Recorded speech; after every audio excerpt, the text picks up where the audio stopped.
hari Kamis yang lalu ya, yaitu amal yang ketiga mengikuti Rasulullah Sallallahu Alaihi Wasallam. Dan kesempatan ini insya Allah kita akan bahas ya amal yang keempat dari 35 amal perebur dosa, yaitu takut kepada Allah Subhanahu wa Ta'ala. Baik teman-teman sekalian, saya akan membacakan dulu apa yang ditulis sebagai dalil oleh penulis di sini.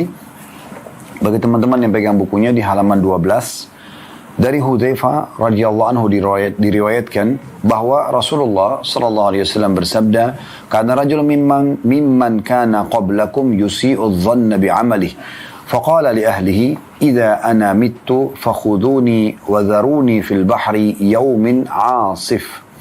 Fafa'alu bihi, fajama'ahu Allah thumma qala, "Ma hamalaka 'ala alladhi sana'ta?" Qala, "Ma hamalani 'alaihi illa makhafatuka faghfara lah." Artinya, kata Nabi SAW, ada seseorang yang hidup sebelum kalian menganggap jelek amalnya. Maka dia berwasiat kepada keluarganya, apabila satu waktu nanti saya meninggal dunia, bakarlah tubuh saya dan taburkanlah di lautan pada saat angin bertiup kencang. Lalu mereka pun melakukannya, keluarganya maksudnya. Maka Allah Subhanahu wa Ta'ala menyatukan kembali jasadnya, kemudian berfirman, "Apa yang mendorongmu berbuat demikian?" Maka dia menjawab, "Tidaklah yang mendorongku berbuat ini kecuali rasa takut kepadamu." Maka Allah pun mengampuninya. Hadis riwayat Bukhari. Hadis ini bermakna kita makna global dulu, adalah gambaran tentang bagaimana seseorang mukmin pada saat dia merasa takut dengan Tuhannya, takut akan amalnya belum diterima misalnya, atau takut ya dosa-dosanya belum dimaafkan, maka ini tanda keimanan. Dan ini sebuah karunia dari Allah Subhanahu wa Ta'ala, karena rasa takut itu, rasa khawatir ini, itu akan sangat bermanfaat agar dia selalu semangat mengerjakan amal saleh ya, dan tidak meninggalkannya sama sekali, karena khawatir justru kurang ya, yang bisa meninggikan derajat dari surga, menyelamatkannya dari siksa Allah. Dan juga dia khawatir kalau taubatnya belum diterima, sehingga akhirnya ya dia bisa dihukum dengannya walaupun dia sudah bertobat, sehingga dia selalu continue dalam bertobat. Nah, ini sebuah poin penting dalam masalah keimanan seorang mukmin, bagaimana dia memiliki rasa takut kepada Allah Subhanahu wa Ta'ala.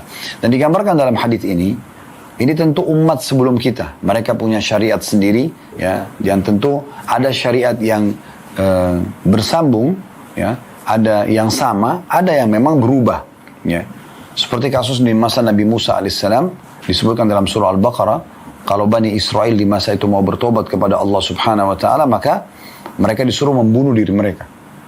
Allah mengatakan, "Faqtulu anfusakum," bunuhlah diri kalian. Kalau di masa Nabi Muhammad SAW tidak ada perintah untuk membunuh diri kalau seandainya orang bertaubat. Tapi Imam Nawawi rahimahullah mengatakan, kalau seseorang berbuat dosa besar, maka bila dia mengerjakan 3 hal ini, meninggalkan dosa itu seketika, menyesali dan berjanji sama Allah tidak akan mengulanginya, maka ini sudah cukup untuk dimaafkan dosa-dosanya. Nah, di sini Nabi SAW menggambarkan tentang umat sebelum kita. Mungkin di masa itu tidak ada larangan untuk ya membakar jenazah, gitu kan?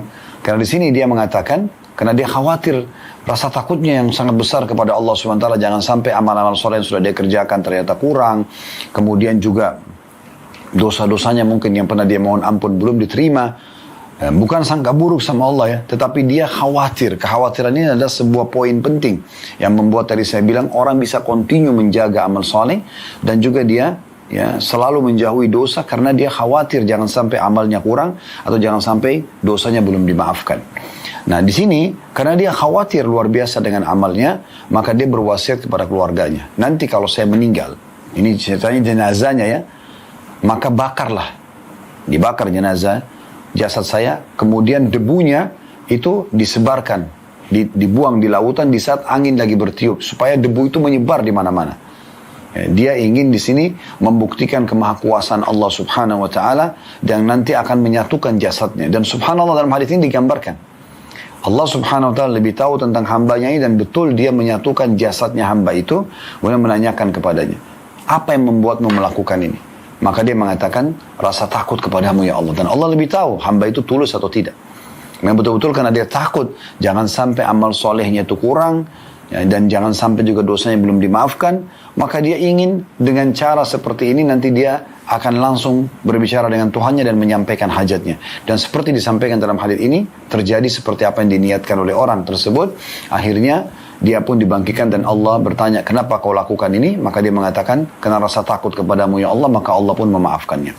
Sekali lagi ini adalah kemungkinan dan syariat umat sebelum kita di mana jenazah boleh dibakar, ya, karena orang ini melakukan, dan ini jangan ditarik kepada kehidupan kita sekarang. Karena Nabi SAW tidak pernah mencontohkan untuk membakar jenazah, ya. Tapi yang kita ingin titik beratkan dalam hadis ini adalah bagaimana rasa takutnya hamba ini kepada Allah membawanya kepada pengampunan Tuhannya atau pengampunan Allah Subhanahu wa taala. Di sini penulis mengatakan, hadis ini menjelaskan betapa besarnya keutamaan takut kepada Allah. Jadi itu yang dititik beratkan. Yang menjadi konsekuensi keimanan yang mana dengannya diperoleh penghapusan dosa. Ibnu Abi Jamrah rahimahullah berkata, orang tersebut yang diceritakan dalam hadis adalah orang yang beriman. Karena dia yakin adanya hisab atau hari pembalasan. Dan dia yakin bahwa perbuatan jahat akan ada balasannya. Adapun wasiat itu mungkin diperbolehkan menurut syariat mereka untuk bersungguh-sungguh bertaubat. Karena dalam syariat Bani Israel seseorang diperbolehkan membunuh dirinya sendiri demi sahnya sebuah taubat. Ya, jadi ini poin penting sekali untuk kita garis bawahi tentunya. Ini adalah syariat umat sebelum kita. Kita tidak boleh membakar, tidak boleh kita berwasiat seperti ini. Tapi yang sedang dititikberatkan adalah tentang masalah apa yang menjadi judul bahasan kita di amal keempat dari 35 amal pelebur dosa ini, takut kepada Allah Subhanahu wa ta'ala. Teman-teman sekalian, ini gambaran umum dulu yang telah ditulis oleh penulis tentunya. Sekarang kita akan lebih jauh dan lebih dalam membahas tentang masalah takut kepada Allah Subhanahu wa ta'ala ini. Saudaraku seiman, Allah Subhanahu wa ta'ala memang memberikan potensi takut dalam diri kita. Namun Allah menekankan dalam Al-Quran, فَلَا تَخَافُوهُمْ وَخَافُونِ إِن كُنْتُمْ مُؤْمِنِينَ. Jangan pernah kalian takut pada syaitan, jin, syaitan, manusia, siapa saja, makhluk. Tapi takutlah kepadaku, kata Allah, kalau kalian adalah orang-orang yang beriman. Berarti memang takut ini Allah berikan sebagai sebuah perangkat dalam diri seorang mukmin untuk selalu takut kepada Tuhannya. Dan takut ini sudah saya bahasakan tadi adalah takut. Ya, kalau sampai amal solehnya belum diterima sama Allah atau kurang pahalanya, sehingga akhirnya dia selalu menjaga dan meningkatkan kualitas dari ibadahnya. Juga dari sisi lain dia selalu khawatir kalau dosanya akan mendatangkan hukuman padanya atau tobatnya belum diterima, sehingga dia selalu continue dalam bertaubat. Ya, begitu juga dengan berdoa misalnya, dia selalu berdoa dengan harapan satu waktu Allah akan berikan jawabannya. Maka ini semuanya adalah bagian daripada perangkat keimanan. Ini satu hal yang luar biasa, di mana seorang muslim harusnya merasa ini adalah sebuah karunia yang besar. Jadi jangan sampai Anda karena takut mati, ya, takut nanti bagaimana di kuburan, ya, disiksa atau enggak misalnya, takut amal soleh kita kurang dari timbangan amal, takut nanti kita enggak masuk surga, takut masuk neraka. Ini semua bagian daripada keimanan. Oleh karena itu Allah Subhanahu wa ta'ala menitipkan takut ini dalam diri kita, memberikan kepada kita agar kita gunakan sebaik mungkin hanya takut dan tunduk kepada Allah Subhanahu wa ta'ala. Bahkan Allah seringkali menyentuh rasa takut ini kepada hamba-hambanya agar mereka tidak melakukan perbuatan dosa. Contoh misalnya, kalau setiap orang mau melakukan perbuatan dosa, apalagi kalau dosa besar, ingin mencuri, ingin berzina, ingin apa saja, ya, memfitnah, pasti Allah mulai memberikan kepada dia rasa khawatir atau rasa takut. Ketakutan ini sebenarnya adalah takut kepada Allah Subhanahu wa ta'ala. Asalnya kan rasa takut itu takut kepada Allah Subhanahu wa ta'ala. Maka di sini dia jadi takut. Takut nanti jangan sampai Allah buat orang-orang mengetahui perbuatannya. Takut nanti jangan sampai Allah hukum dia sehingga Allah permalukan misalnya melalui hamba-hambanya, melalui manusia.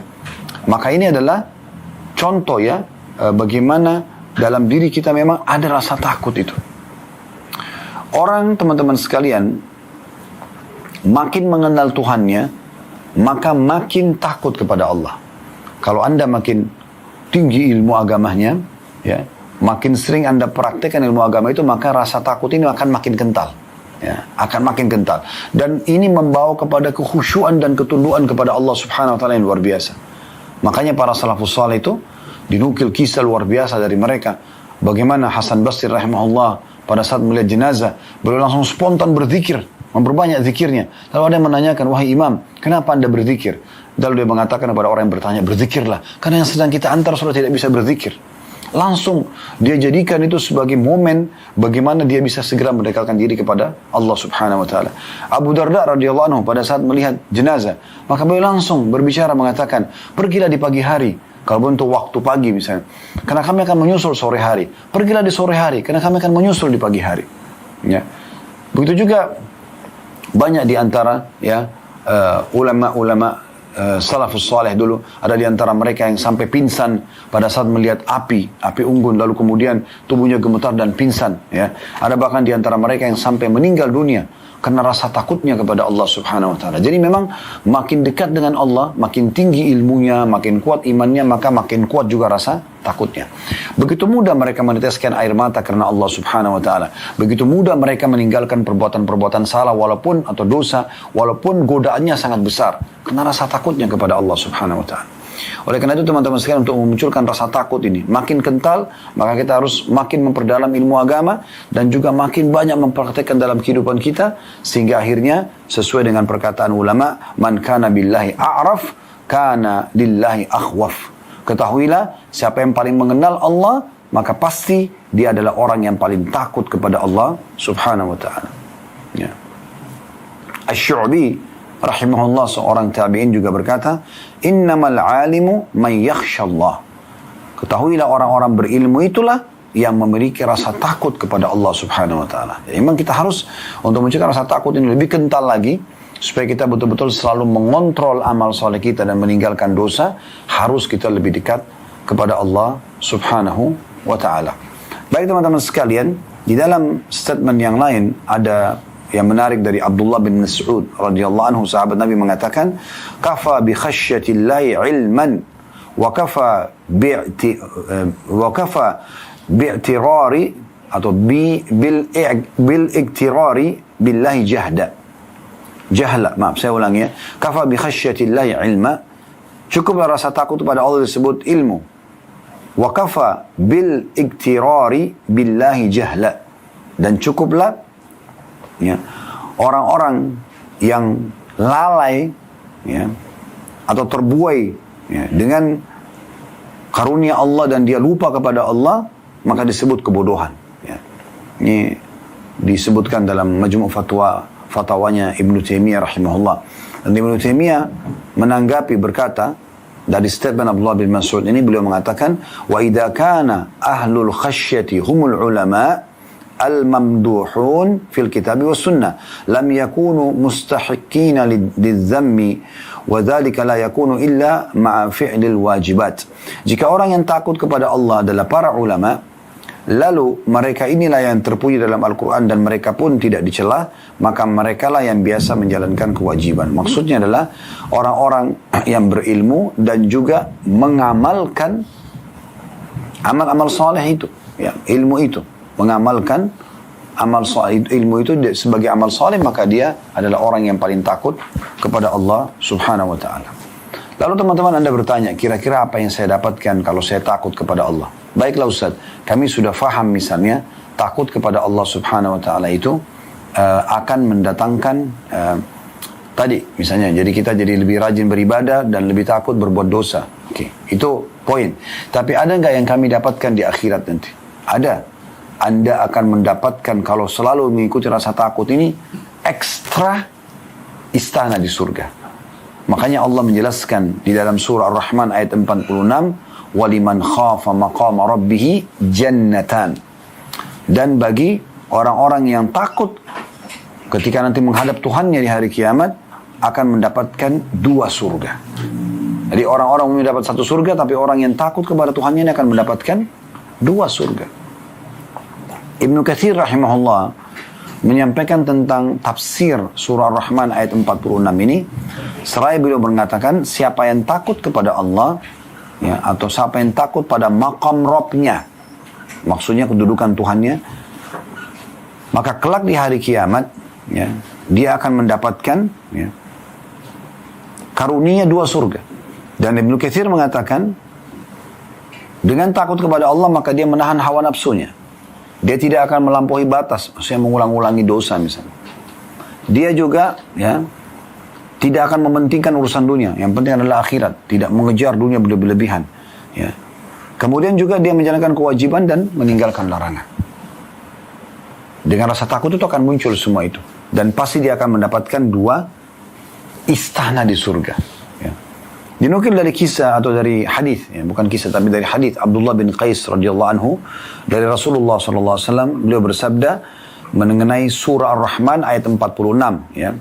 Dan hadis ini diriwayatkan Bukhari nomor 4878, Imam Muslim nomor 180, dan juga disebutkan dalam Sahih Tafsir Ibnu Katsir jilid 4 halaman 344 sampai 345. Hadis ini berbunyi jannatani min fiddah. Yang dimaksud dengan 2 surga itu adalah 2 surga ya dari perak. Aniyatuhuma wa ma fihima. Maka semua bejananya dan di dalamnya semua dari perak. Wa jannatani min zahabin aniyatuhuma wa ma fihima. Dan 2 surga juga ya dari emas dan bejana juga, ada apapun dalamnya semua dari emas ya. Wa ma bainal qaumi wa baina an yanzuru ila rabbihim illa ridaul kibar ala wajhi fi jannati adn. Dan tidak ada yang menghalangi kaum-kaum yang ada di surga yang dapat 2 istana itu karena takut kepada Rabb mereka, melainkan ada pakaian kesombongan ya di wajah Allah di surga Aden atau surga yang tetap. Nah, di sini kita bisa lihat bagaimana Allah Subhanahu wa taala memberikan 2 istana di surga bagi orang-orang yang takut kepada Tuhannya. Oleh karena itu teman-teman sekalian, takut ini juga bisa dipupuk ya. Jadi tadi sebenarnya tahapannya untuk mencapai tingkat tertinggi dari takut kepada Allah sehingga kita selalu rajin mengerjakan amal soleh dan continue menjaganya istiqamah, dan juga kita rajin meninggalkan dosa dan berhati-hati agar tidak terjerumus. Nah itu harus punya ilmu, kemudian diamalkan ilmu tersebut ya. Makin tinggi ilmu seseorang dan makin kuat dia dalam mengamalkan amal soleh, wajib ataupun sunnah, ya, maka otomatis makin kuat keimanannya dan rasa takutnya kepada Allah SWT. Nah ini tingkatannya. Namun juga ada poin yang penting untuk digarisbawahi. Nah, rasa takut kepada Allah Subhanahu Wa Taala ini, ya juga jangan rasa takut ya kepada makhluk kita samakan dengan Allah. Ini juga selain punya ilmu harus ada poin ini ya. Maksudnya adalah ada sebagian orang mungkin dia lebih takut misal dengan pasangan hidupnya daripada Allah Subhanahu Wa Taala. Di saat misalnya dia nonton sesuatu yang haram, sebenarnya dia tahu Tuhannya melihatnya, tapi dia tidak peduli dengan itu. Ya, semoga Allah maafkan kalau di masa lalu ada ini. Tapi dia lebih takut kalau istrinya lewat misalnya atau suaminya lewat, maka dia tiba-tiba tutup handphone tersebut. Rasa takutnya kepada makhluk lebih besar daripada takutnya kepada Allah Subhanahu Wa Taala. Ya, ada orang mencuri, berzina, apa saja, dia tidak takut sama Tuhannya. Kenapa? Karena kurangnya ilmu dan dia coba memunculkan dan dia menerima bisikan syaitan agar dia lebih takut kepada makhluk. Jadi rasa takut yang dibisikkan itu, nanti kalau orang ini tahu kamu pencuri, maka mungkin dia tidak akan pekerjakan misalnya. Jadi arahnya ke situ, bukan justru lebih takut kepada ancaman Allah Subhanahu Wa Taala. Nah ini nanti akan merusak rasa takut yang sebenarnya. Ya.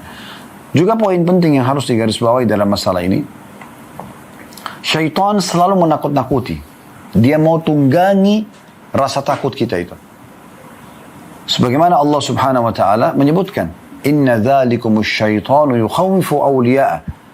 Jadi kalau orang mau jihad, orang mau sedekah, orang mau apa saja melakukan perbuatan yang butuh keberanian, ya, misalnya dia sedekah keberanian untuk melawan, mungkin dia pas-pas tapi dia keluarkan sedekah itu, atau jihad berperang jalan Allah, atau bangun sholat malam sementara mungkin dia masih mengantuk, misal contoh, ya, maka semua itu pada saat dia melawannya dan dia berusaha untuk ya bangun karena Allah Subhanahu Wa Taala, dia kerjakan karena Allah Subhanahu Wa Taala, maka akan aman. Tapi syaitan menakut-nakutinya.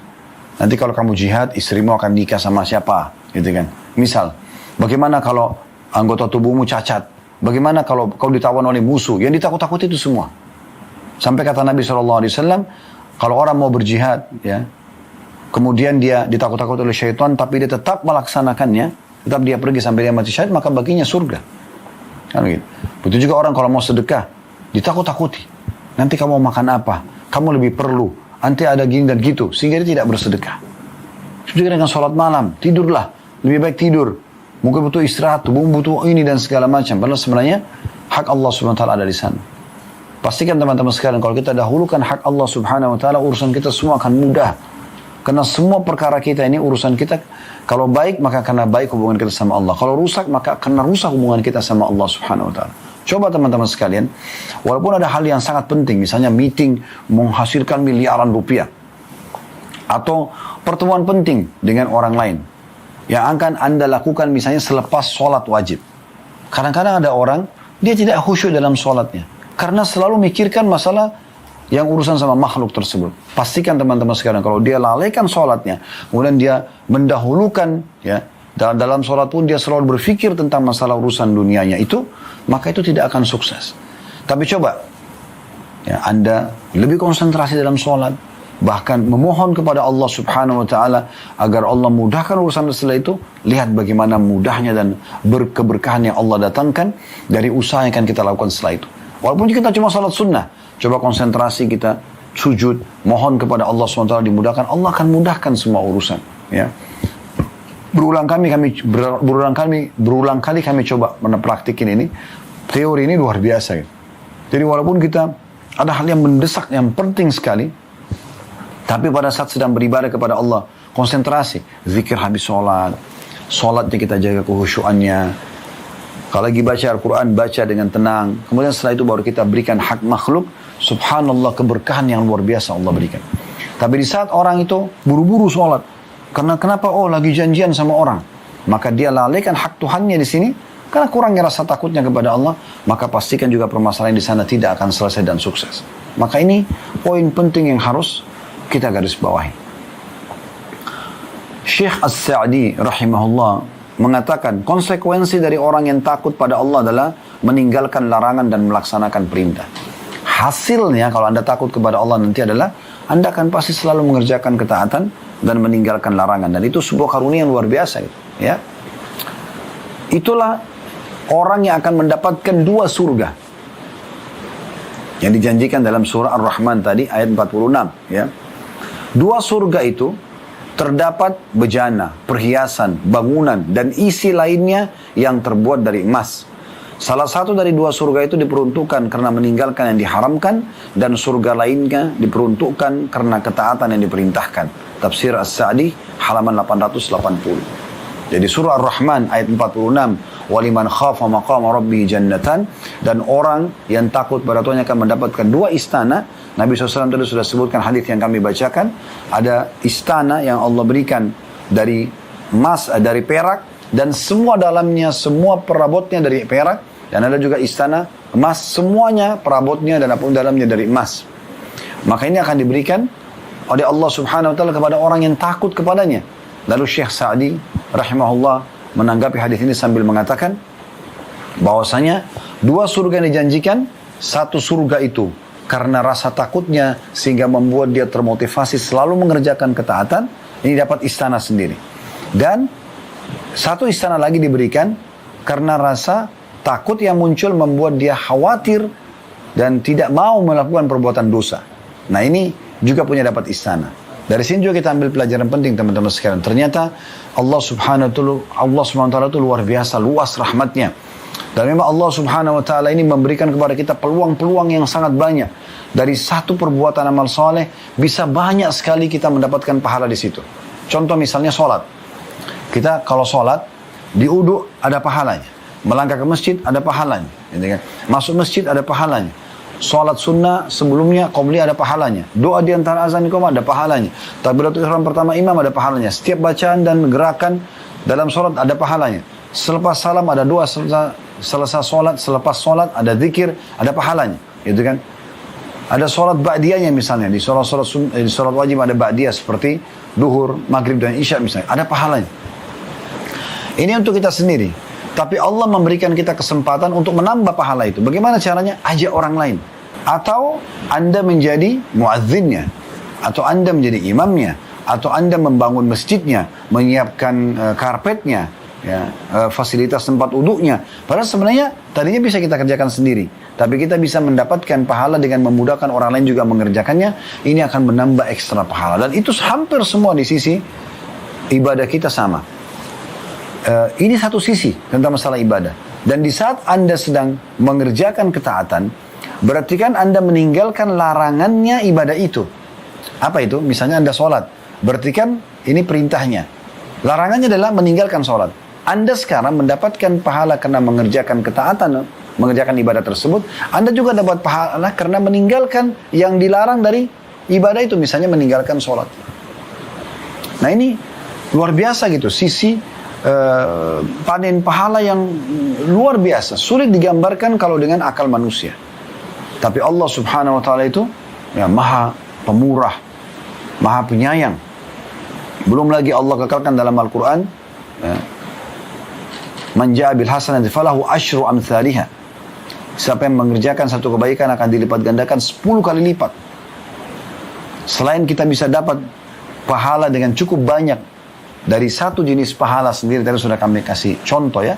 Dengan kita kerjakan dapat pahala, dengan kita ajak orang lain dapat pahala. Kita siapkan fasilitasnya juga dapat pahala. Jadi kita punya banyak kantong-kantong pahala di satu jenis ibadah. Dan itu bisa terjadi di semua jenis ibadah. Dan belum lagi Allah subhanahu wa ta'ala janjikan akan lipat gandakan 10 kali lipat minimal itu ya. Dari semua balasan pahala kebaikan. Coba bayangkan. Dan Nabi SAW menyebutkan sebuah hadis yang sangat mulia. Man hamma bihasanatin walam ya'malha.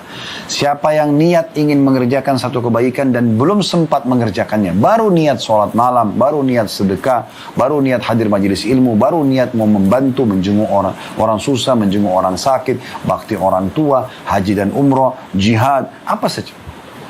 Baru niat. Belum sempat melakukannya, karena belum punya peluang untuk itu, kutiba lahu hasanatun kamilah. Dicatatkan baginya satu pahala lengkap. Baru niat saja.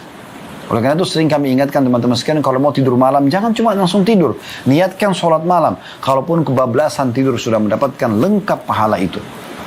Kata Nabi SAW, fa'in amilah, kutiba lahu asyru adha'afiha ila 700 difin ila adha'afin kathira. Kalau dia betul-betul kerjakan apa yang sudah diniatkan dari amal soleh, dia bangun sholat malam tadi, dia betul-betul silaturahim keluarga, dia betul-betul bakti sama orang tua hari itu, dia betul-betul jenguk orang sakit, dia apa saja amal soleh yang sudah dia niatkan, dia kerjakan, diberikan 10 kali lipat dari pahala tersebut sampai 700 kali lipat. Bahkan kelipatan-kelipatan yang banyak, tergantung kadar keikhlasannya. Semoga Allah subhanahu wa ta'ala menjadikan kita hamba-hamba yang selalu sibuk dengan amal soleh. Dan Allah berikan pahala maksimal. Bukan pahala yang minimal. Tapi kita minta kepada Allah diberikan pahala maksimal. Karena ini luar biasa.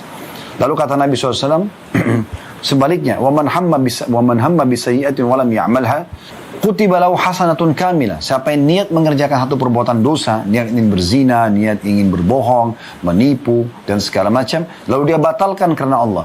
Dicatatkan baginya satu pahala. Berarti kan ada sumber pahala dari amal soleh yang kita kerjakan, ada sumber pahala dari pembatalan dosa. Yang itu. Nah ini tadi yang kita jelaskan itu. Kemudian kata Nabi SAW, wa in amilah kutiba lahu sayyi'atun wahidah. Dan kalau dia kerjakan dosa itu hanya dicatatkan baginya satu dosa saja. Karunia apalagi teman-teman sekalian yang kita harapkan lebih daripada ini dari Allah subhanahu wa ta'ala. Apalagi memang Allah dasarnya memberikan lebih banyak daripada itu. Sampai Allah mengatakan, wa in ta'uddu ni'matallahi la tuhsuha. Kalau kalian ingin menghitung-hitung ya rezeki atau karunia dari Allah, maka kalian tidak akan mampu menghitungnya. Baik teman-teman sekalian, kita melanjutkan sisa bahasan kita berhubungan dengan masalah takut kepada Allah subhanahu wa ta'ala. Kembali saya ingatkan lagi apa yang kita sudah singgung di sesi awal tadi dari materi kita. Takut kepada Allah subhanahu wa ta'ala adalah sebuah perangkat keimanan yang sangat mahal. Di saat muncul rasa takut itu dalam diri Anda, dalam jiwa Anda takut jangan sampai amal soleh saya ini kurang. Maka Anda selalu dengan itu meningkatkan kualitasnya dan menjaga ya agar dia selalu continue Anda kerjakan terus menerus. Dan juga Anda khawatir dan takut jangan sampai kalau terjerumus dalam dosa ini malah saya akan dihukum oleh Allah subhanahu wa ta'ala. Maka ini sebuah karunia yang luar biasa. Bilal radhiyallahu anhu, Abu Darda radhiyallahu anhu, dan hampir mayoritas sahabat. Kalau kita nukil kisah-kisah di hari wafatnya, menjelang wafat mereka, umumnya mereka ditanya, apa yang Anda khawatirkan? umumnya mereka mengatakan dosa dan perjalanan masih jauh. Kok bisa? Figur seorang muazzin Nabi Bilal sepanjang hidupnya azan, sepanjang hidupnya mendampingi Nabi SAW, lalu kemudian menjadi pasukan terbaik dan sahabat terbaiknya Abu Bakar, pasukan terbaik dan sahabat terbaiknya Umar radhiyallahu anhu ajma'in. Sepanjang hidupnya, di akhir hidupnya selalu jihad, dan sampai termasuk Bilal lah orang salah satu dari 12.000 pasukan muslim yang masuk, ya, atau sekian ribu pasukan muslim yang masuk menembus, ya, istana putihnya Kisra. Beliau luar biasa gitu. Ini hidupnya sepanjang hari itu semuanya ibadah. Abu Darda itu terkenal dengan seorang abidnya sahabat, ahli ibadahnya sahabat. Bagaimana beliau selalu mengisi hidupnya, saking sukanya sama ibadah, sampai pernah beliau setiap hari puasa dan setiap malam tidak pernah tidur, selalu sholat malam. Dan Nabi SAW tegur untuk memperbaiki, untuk meringankan itu, agar memberikan jasadnya manfaat dan segala macam. Jadi selalu sibuk. Apa yang membuat mereka sibuk seperti ini? Karena rasa takutnya kepada Allah SWT. Karena dia takut kepada Allah, akhirnya mereka jadi tidak mau lalai. Jangan sampai nanti kurang nih. Sebaliknya orang kalau tidak ada rasa takut ini dalam dirinya, tidak ada kekhawatiran, maka kita akan temukan orang ini selalu lalai. Ya sudahlah, sholat tidak masalah, ibadah nggak ada masalah, khusyuk atau nggak khusyuk nggak penting, gitu kan? Yang penting sudah dikerjakan. Kayak tadi Jumatan, yang penting hadir, ya, meramaikan misalnya, atau sebagai pengguguran terhadap satu kewajiban. Ini sayang sekali, sayang sekali. Tapi kalau orang yang sudah memiliki ilmunya seperti yang kita pelajari pada siang ini, semoga Allah SWT berkahi ilmu ini, adalah orang yang memang menunggangi potensi takut dalam dirinya justru untuk mengerjakan ibadah dan meninggalkan larangan karena takutnya kepada Allah Subhanahu wa taala. Ini poin penting. Kita bisa lihat bagaimana Allah Subhanahu wa taala berfirman juga dalam surah Al-A'la ayat 9 sampai ayat 12, ya. Yang bunyinya, "Fadzakir inna fa'ati dzikra." Berikanlah peringatan, karena peringatan itu akan bermanfaat. Sayadzakkaru man yakhsha. Dan manfaat itu akan didapatkan bagi orang yang takut kepada Allah.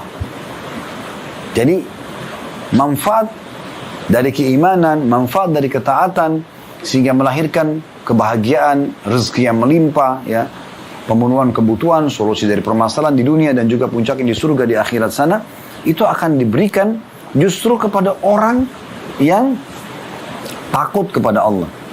Wa yatajannabuhal ashqa. Dan justru orang-orang celaka yang selalu menjauhkan diri dari, ya, peringatan-peringatan Allah Subhanahu wa taala, melalaikan dan menganggap tidak penting untuk takut kepada Allah. Alladzi yaslan naral kubra. Dan mereka itulah orang-orang yang pasti akan memasuki neraka yang besar atau api yang besar, maksudnya adalah neraka, ya. Tsumma la yamutu fiha wa la yahya. Dan di dalamnya dia tidak hidup juga tidak mati. Disiksa terus, ya. Qad aflaha man tazakka. Oleh karena itu beruntunglah orang-orang yang justru dia, maaf ini sampai ayat 14, ya. Maka beruntunglah orang-orang yang justru, ya, mensucikan dirinya, dia berusaha kembali kepada ayat, ya, 10 tadi, yaitu orang-orang yang takut kepada Allah Subhanahu wa taala. Ibnu Taimiyah rahimahullah memberikan pendapat, tentu banyak pendapat beliau tentang masalah takut kepada Allah SWT, tapi diantaranya adalah beliau mengatakan rasa takut pada Allah membuat seseorang itu takut memang kepada Allah yang sebenarnya. Kalau takut yang sebenarnya pasti akan takutnya kepada Allah Subhanahu wa taala. Mau orang lihat, orang tidak lihat, ya. Mau ada konsekuensi lanjutan hubungan sama manusia atau putus hubungan dengan manusia, ya. Hilangnya fasilitas dunia, ya, atau bertambahnya fasilitas dunia itu tidak akan pengaruh bagi dia. Bagi dia adalah yang terpenting bagaimana Allah Subhanahu wa taala ridha. Ini penting sekali. Berapa banyak orang yang tadinya mau mengerjakan perbuatan dosa, dia batalkan karena dia takut kepada Allah Subhanahu wa taala. Ingat, bukan hanya takut pada manusia. Manusia tidak ada manfaatnya bagi Anda. Manusia tidak ada manfaat pahala yang Anda dapatkan, balasan dari Allah Subhanahu wa taala. Tapi takut karena Allah Subhanahu wa taala. Anda punya peluang berzina, Anda batalkan karena takut kepada Allah SWT. Ada peluang mencuri, Anda batalkan karena Anda takut kepada Allah SWT. Manipulasi data, Anda batalkan karena takut kepada Allah SWT. Anda ingin berbuat zalim pada siapapun, pada pasangan hidup, pada anak-anak, kepada orang di sekitar kita, ya, juga akan batalkan karena takut kepada Allah SWT. Karena potensi untuk meninggalkan perbuatan dosa pasti akan ada. Penawaran-penawaran dari syaitan akan ada. Tapi bagaimana kita mengedepankan rasa takut kita kepada Allah sehingga kita tinggalkan itu. Begitu juga rasa takut ini akan mendatangkan semangat yang luar biasa untuk selalu ibadah kepada Allah Subhanahu wa ta'ala. Nah ini poin luar biasa. Saya ulangi kata Ibnu Taimiyah rahimahullah, rasa takut pada Allah membuat seseorang takut padanya, yang takut yang sebenarnya, takut yang sebenarnya. Rasa takut ini membuat dia semakin mengenali Allah. Ilmu ini membuatnya semakin khawatir kepada siksa Allah. Sehingga dia semangat ibadah, dia takut berbuat dosa.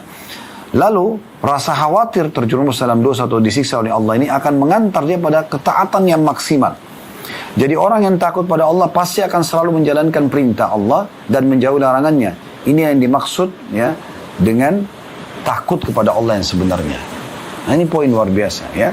Jadi teman-teman sekalian jaga ini. Ada seringkali beberapa jemaah yang bertanya pada kami dalam majelis sambil mengatakan, Ustaz, saya kok takut mati ya. Kadang-kadang saya itu kalau ingat mati, saya jadi khawatir. Jangan sampai nanti amal saya masih sedikit. Jangan sampai nanti dosa-dosa saya belum dimaafkan. Subhanallah, justru ini yang sedang kita bahas. Kekhawatiran seperti ini sangat luar biasa gitu. Ya. Berapa banyak orang karena khawatir dan takut kepada Allah, maka dia tidak pernah tinggalkan sholat berjamaah di masjid. Sa'id bin Musayyib rahimahullah, dinukil kisah beliau, tidak pernah meninggalkan sholat berjamaah di masjid, bahkan tidak pernah ketinggalan takbiratul ihram pertama imam itu 40 tahun. Padahal Nabi SAW mengatakan apa? Siapa yang tidak ketinggalan takbiratul ihram imam 40 hari saja, maka dipastikan dia akan selamat dari kemunafikan dan selamat dari api neraka dan kemunafikan. Ini 40 tahun. Sampai murid-muridnya mengatakan kami tidak pernah melihat Sa'id bin Musayyib rahimahullah selama 40 tahun kecuali antara rumahnya dengan masjid. Beliau juga mengatakan tentang dirinya, saya selama 40 tahun tidak pernah melihat kecuali pundaknya imam. Di saf pertama di belakang imam langsung. Apa yang mendorong orang bisa komitmen selama 40 tahun menjaga itu? Tidak ada kecuali rasa takut kepada Allah SWT. Takut amalnya kurang, takut nanti kalau dia tidak sibukkan diri dengan amal soleh maka akan sibuk dengan dosa. Dan takut kalau buat dosa dihukum, maka dia sibuk terus dengan amal soleh sampai ajal menjemput mereka. Begitu luar biasanya. Dan ini yang dinukil dari para salafus soleh. Mereka sibuk selalu dengan apa yang baru saja kita jelaskan ini. Jadi ini bahasan yang penting sekali untuk kita fahami baik-baik. Dan sesuai dengan judul buku kita, ini akan menjadi pelebur terhadap dosa-dosa. Karena orang yang takut kepada Tuhannya akan diberikan balasan surga tadi, yang berarti tentu masuk surga kalau dosanya dibersihkan atau dosanya sudah tidak ada. Nah, ini poin yang luar biasa. Dan kita juga sudah tahu bagaimana Nabi SAW menyebutkan salah satu dari 7 golongan yang akan dinaungi oleh Allah Subhanahu Wa Taala pada hari kiamat. Salah satunya adalah orang yang menangis karena Allah Subhanahu Wa Taala. Ini adalah sebuah tanda-tanda rasa takut kepada Allah. Jadi dia merasa menangis karena Allah Subhanahu Wa Taala. Di antara 7 golongan tersebut. Dan sebagian ulama mengatakan puncak rasa takut seorang hamba sama Tuhannya adalah di saat dia mudah sekali lunak hatinya, sehingga dia takut sekali sama Allah, hatinya bergetar sampai juga membuat air matanya selalu menetes. Tapi ini karena Allah Subhanahu Wa Taala. Makanya Allah sebutkan di dalam surah Al-Anfal surah nomor 8 ayat 2, gabungan antara kedua ini, hatinya bergetar dan akhirnya air matanya menetes. Surah Al-Anfal ayat 2. Bunyinya innamal mu'minuna alladhina idza dzukirallahu wajilat qulubuhum wa idza tuliyat 'alaihim ayatu zadatuhum imana wa 'ala rabbihim yatawakkalun. Sesungguhnya orang-orang yang beriman itu ialah mereka yang bila disebut nama Allah gemetarlah hati mereka. Dan apabila dibacakan ayat-ayatnya bertambahlah iman mereka dan hanya kepada Tuhan mereka lah mereka bertawakal. Ibnu Katsir rahimahullah menyebutkan tentang tafsir surah Al-Anfal ayat 2 ini. Ini adalah sifat orang beriman yang sebenarnya. Jadi kalau sudah sampai pada tingkat level luar biasa rasa takutnya kepada Allah SWT, maka akan gemetar hatinya. Jadi kalau Anda dengar ayat Al-Quran, melihat fenomena alam, banjir, gempa, atau ada jenazah depan mata Anda, orang tabrakan meninggal depan mata Anda tidak tersentuh sama sekali. Ini berarti ada hal yang ada masalah di sini ya dengan keimanan Anda. Tapi di saat Anda melihat fenomena seperti ini dan Anda tiba-tiba jadi takut kepada Allah, gemetar hati kita, ketakutan. Jangan kita langsung membayangkan bagaimana kalau kita yang menjadi jenazah tersebut. Ya. Maka ini adalah tanda keimanan, ini puncaknya. Maka hati bisa gemetar dan air mata bisa menetes. Ya. Ibnu Katsir rahimahullah mengatakan ini adalah sifat orang beriman yang sebenarnya, yaitu ketika mengingat Allah hatinya menjadi takut atau gemetar, sehingga dia mengerjakan perintahnya dan meninggalkan